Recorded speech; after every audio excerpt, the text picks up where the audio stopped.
Bonjour, professeur. Bonjour à tous ceux qui sont présents. C'est toujours une très belle opportunité et une grande gratification de pouvoir vous écouter. Voilà, je suis entrepreneur depuis aujourd'hui 15 ans et je fais essentiellement dans le domaine de la communication, production et dans tout ce qui concerne l'agribusiness, donc dont la restauration fait partie. Voilà.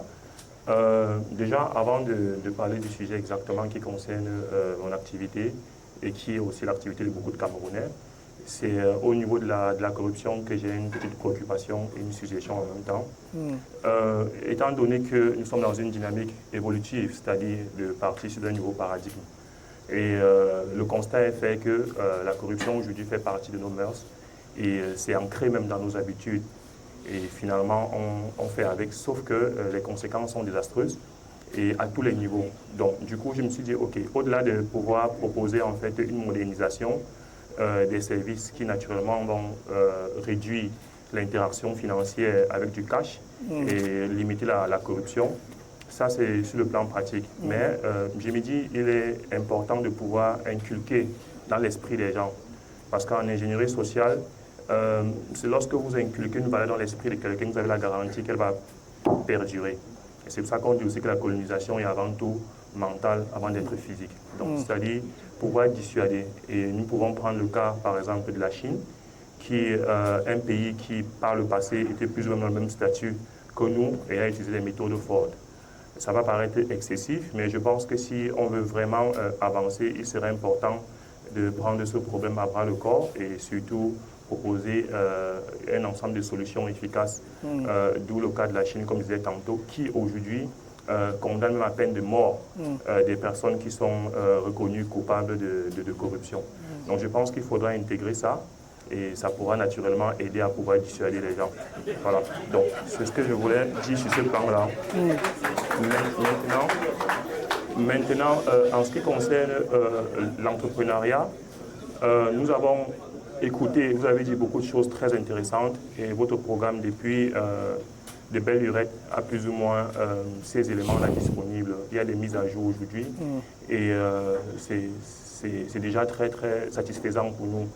Ceux qui sont passés avant moi ont plus ou moins mentionné un ensemble de préoccupations qui sont ceux des entrepreneurs et qui a clairement planté le décor par rapport aux problèmes que nous avons.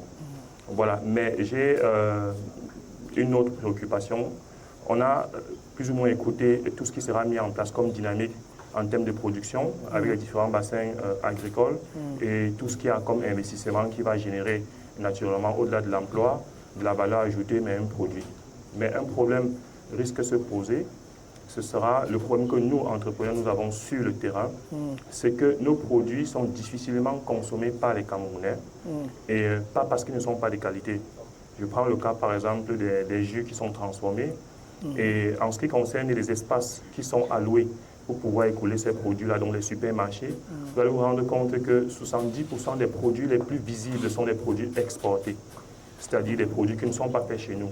Et dans certaines mesures même importés. Voilà, merci. Importés. Et ce sont des produits le plus souvent qui ne sont même pas de bonne qualité. Parce que si je prends le cas des jus de fruits naturels, parce qu'aujourd'hui on parle du bio, on parle de santé publique et tout, vous allez vous rendre compte que c'est des produits qui sont pasteurisés à plus de 170 degrés de température, ce qui détruit totalement les nutriments. Mais vous avez des producteurs locaux, des jeunes qui sont formés et qui ont la possibilité de répondre à ce besoin sur le marché. Mais sauf que leur problème, c'est qu'ils n'ont pas de visibilité. Ils n'ont pas la possibilité de pouvoir rencontrer en fait la rencontre entre leurs produits et le consommateur. Et c'est parce qu'effectivement, dans les différents supermarchés, les positions qui sont les plus sollicitées ou qui sont les plus avantageux pour des produits à vendre sont accessibles essentiellement à des produits importés. Ça veut dire que si nous créons tout ce que nous créons là, si nous devons consommer ce que nous produisons, et comme nous allons bientôt produire ce que nous consommons, il faudrait effectivement qu'on puisse sur le terrain mettre des mécanismes en place qui vont permettre à ces produits-là de toucher la cible. Et je parle du cas de l'agribusiness, donc l'agroalimentaire, mais en réalité, si nous étendons en fait la réflexion, même sur le textile, quand nous allons les produits, on sera confronté au même problème. Ça veut dire qu'il y a une idéologie qu'il faudra inculquer aux masses ou même imposer, comme on a vu au Burkina Faso, qui voudrait que ce que nous produisons en priorité soit consommé. C'est ça que je voulais ajouter comme plus. Merci. C'est bon, c'est très bien. Merci beaucoup. Très rapidement sur la question de la corruption. Mais merci pour la contribution. Je ne voulais pas m'étendre sur les aspects de l'éducation. L'éducation, c'est dès la base, c'est dès le primaire, la maternelle, qu'il faut enseigner aux enfants que la corruption, ce n'est pas une bonne chose. Et donc, je n'ai pas voulu, c'est dans tout le système éducatif, dans tout le parcours. Vous avez cité la Chine et vous avez raison. Beaucoup de choses, et le monde occidental a tendance à dire oui, c'est de la propagande, on inculque ça aux gens, telles choses aux enfants et tout. Oui, mais ça dépend de ce que vous voulez. Ça dépend de ce que vous voulez, ça dépend du résultat que vous visez. Donc, pour moi, ça va au-delà d'ailleurs de la corruption pour toucher des questions, même comme des questions de... On parle souvent de vivre ensemble, mais enfin de l'idée de la nation du Cameroun en tant que nation. Donc, formée d'un peuple cohérent qui doit se sentir solidaire les uns vis-à-vis des autres dans la défense de quelque chose qui leur est cher et qui dépasse chacun de nous. Donc ça, c'est à l'école qu'on commence à vous enseigner cela. Si dans la cour de récréation ou bien même parfois dans la salle de classe, un instituteur ou une institutrice vous donne l'impression que vous n'êtes pas tous citoyens camerounais, que vous êtes tellement différents, que celui qui vient de X région est différent de celui qui vient de Y région. Donc ça, c'est le système éducatif qui doit jouer pleinement sa part. Par rapport aux adultes, tu ne peux plus les réunir dans une salle de classe pour leur dire que non, la corruption. Mais par contre, si un enfant grandit, ça fait partie des valeurs en fait. Nous devons revenir à une éducation basée sur les valeurs. Et ça, je me souviens quand on était à l'école, même à l'école primaire, je l'ai dit aux enseignants, on nous faisait chanter l'hymne national avant d'entrer en classe. Et je peux vous dire que quand on passait devant un camp militaire, au moment où on lève le drapeau, ou bien au moment où on descend le drapeau, à cette cérémonie-là, personne ne vous le disait. Vous vous arrêtiez automatiquement, spontanément. Vous étiez figé jusqu'à ce qu'on monte ou jusqu'à ce qu'on descende le drapeau avant que vous ne partiez. Ça cultive en vous un nationalisme, un attachement à votre pays, un lien direct. Donc, de la même façon, si dès le départ, on commence à dire aux enfants la tricherie, la corruption, le fait de donner un bonbon parce que, bon, tes parents ont un peu plus d'argent, tu dis que tu donnes une plaque de chocolat à ton ami pour qu'il fasse le devoir à ta place, ou des choses comme ça, que c'est mauvais et que l'on sanctionne. Oui, on est tout à fait d'accord là-dessus. J'ai voulu aller rapidement parce que ça va produire ses résultats sur une génération. Mais j'ai voulu aller directement à ce qui pouvait paraître plus efficace dès le lendemain. Si dans 6 mois, 1 an, nous faisons justement ça dans la fonction publique, vous allez voir que même si ce n'est pas à 50%, même ne serait-ce qu'à 20-30%, vous allez voir la chute de la corruption dans la fonction publique, dans l'administration de l'État. Mais effectivement, l'éducation est un outil formidable à cet égard. Est-ce qu'on ira jusqu'à faire des condamnations à mort? C'est toute une autre histoire. Ce que je peux dire, au moins de façon certaine, c'est qu'il ne faut pas que ceux qui pratiquent la corruption à grande échelle profitent du fruit de la corruption. Ce qui me désole aujourd'hui, c'est que j'ai l'impression que les gens effectivement peuvent détourner les fonds publics massivement ou faire de la corruption et en profiter après. Normalement, les mécanismes de la société et les institutions de l'État doivent faire en sorte que cela soit impossible. On doit saisir, tout doit être mis en œuvre pour que cela ne soit pas possible. Et donc, comme j'ai l'habitude de dire en plaisantant, c'est que nous, nous les Africains, nous on n'a pas peur de la prison. Donc si c'est vraiment pour dire que quelqu'un a volé, tu le mets en prison, on dit que c'est pas grave, dis donc. On va sortir là, on va être bien.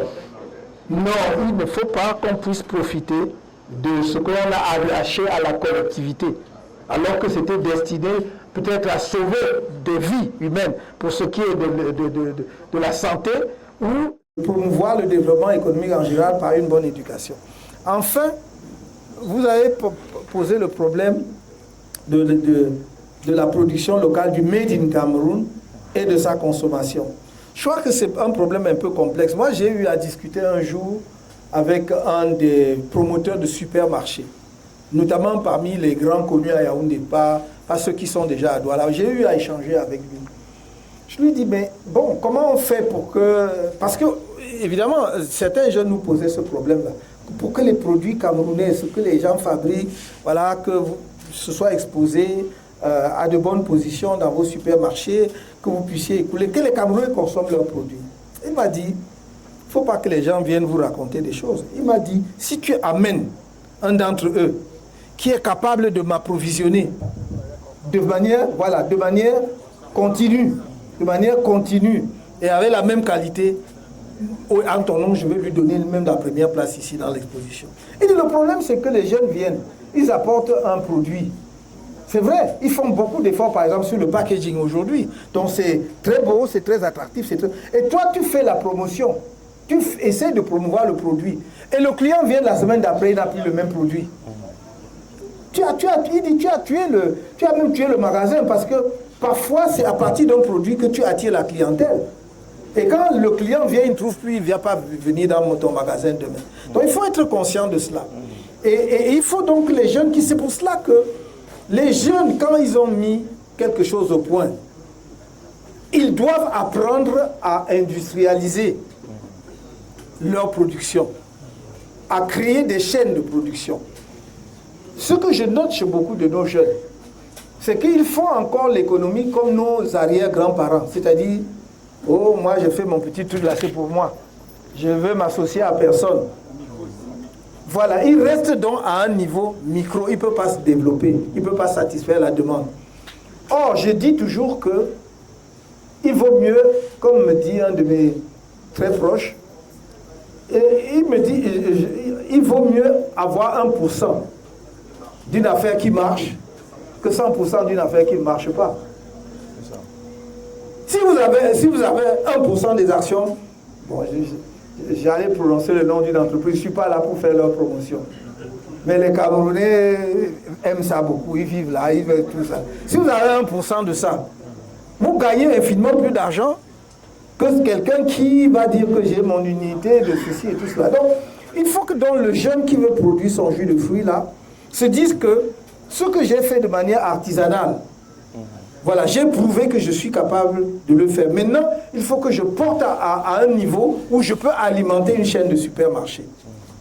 C'est tout. Mais si je crois qu'il est venu présenter, c'était bien, on a pris, on a mis, on a acheté, le lendemain, il n'y a plus personne, les gens vont lui tourner le dos. Ça, c'est vraiment le premier obstacle qu'on m'a indiqué. Le deuxième, c'est que beaucoup de nos jeunes, notamment dans la production agro-business, comme vous le dites, ne veulent pas entendre parler des normes. Mais qu'est-ce qui fait qu'on ait plus confiance aux produits que l'on importe qu'aux produits qui est produit localement? C'est que le produit localement ne veut pas se soumettre à la norme. Et moi, j'ai dit aux Camerounais, moi, je ne suis pas en matière de normes. Je suis là aussi pour que nous arrivions à adopter nos propres normes. Parce que la norme n'est jamais neutre, elle n'est jamais gratuite. Mais il faut un minimum de normes, s'agissant en particulier de l'agro-business, parce qu'il y va de la santé publique. C'est une affaire d'hygiène publique.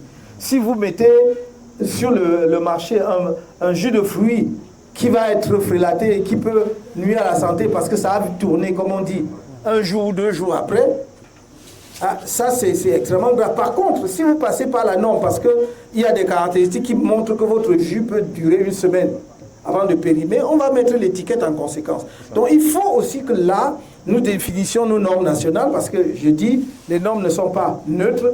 Vous allez voir des pays, la concurrence économique mondiale se fait aussi à travers les normes.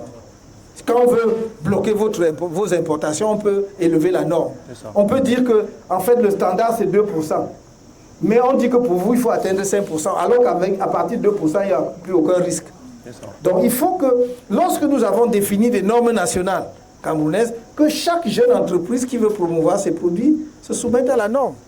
Voilà un peu les quelques commentaires que je peux faire à vos observations tout à fait fondées. Mais il faut que les jeunes sachent que le cas dont je vous parle, je vous assure, même maintenant, le promoteur, enfin la chaîne de supermarché en question. J'ai dit à un jeune, si vous avez des obstacles, mais vous avez une bonne production de qualité, venez, moi-même je vais vous aider en vous ouvrant les portes de ce supermarché. D'accord, merci pour ça. Un petit détail. Oui. Il faudrait donc que par la suite, à partir du moment où on respecte ces normes-là, oui. qu'au niveau de la compétitivité, oui. que les producteurs locaux soient avantagés. Absolument. Il n'y a vraiment pas de débat là-dessus.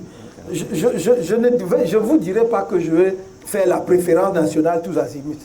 Mais il y aura la préférence nationale, ou en tout cas locale. Ce n'est même pas la préférence, c'est-à-dire c'est l'encouragement de l'économie nationale. Parce que tout le monde a procédé ainsi. Quand on dit que la Chine est devenue l'atelier du monde, mais la Chine a fermé à un moment donné. Personne ne savait même ce qui se passait en Chine pendant 30 ans, effectivement.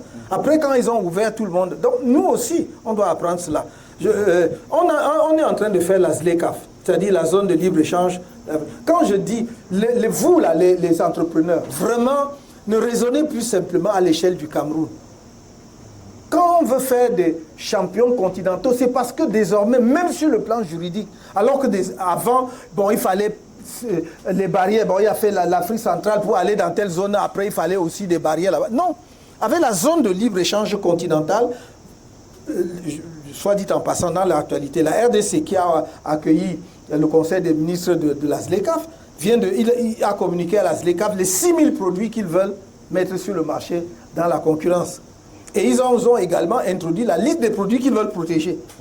Vous comprenez ce que je veux dire? Nous allons faire pareil. Donc, même la confection dont vous parlez, il ne faut pas que vous visiez désormais seulement le marché camerounais. Il faut que, ce n'est pas, on va pas, ce qu'on fait dans tel pays, nous ne pouvons pas dire que nous n'allons plus nous habiller simplement avec le tissu tel que la confection traditionnelle faisait. Là, nous n'atteignons même pas l'objectif que vous visez. Nous voulons, par la formation, que nos jeunes qui sont talentueux dans la création arrivent à faire des produits de qualité, mais à des prix compétitifs. Et si nous mettons en place une filière, comme je l'ai dit, industrielle à partir du coton, vous aurez le tissu ici, à un prix qui vous permet effectivement d'affronter la compétition par rapport aux pays qui ne produisent pas le coton. Et donc, vous aurez le marché. Mais il faudra que nous formions, vous qui êtes là dans ce domaine-là, que nous formions ceux qui font la confection, nos tailleurs, ceux qui vont coudre, à respecter. Quand on voit votre chemin, elle est nette. Parce que quelqu'un a bien respecté les lignes droites. Exactement. Bon, mais vous voyez que chez nous, souvent, bon, on va coudre la ligne, c'est comme ça. Mais bon, vous voulez vendre ça à qui? Donc, il faut... Bon, merci. Ok, merci.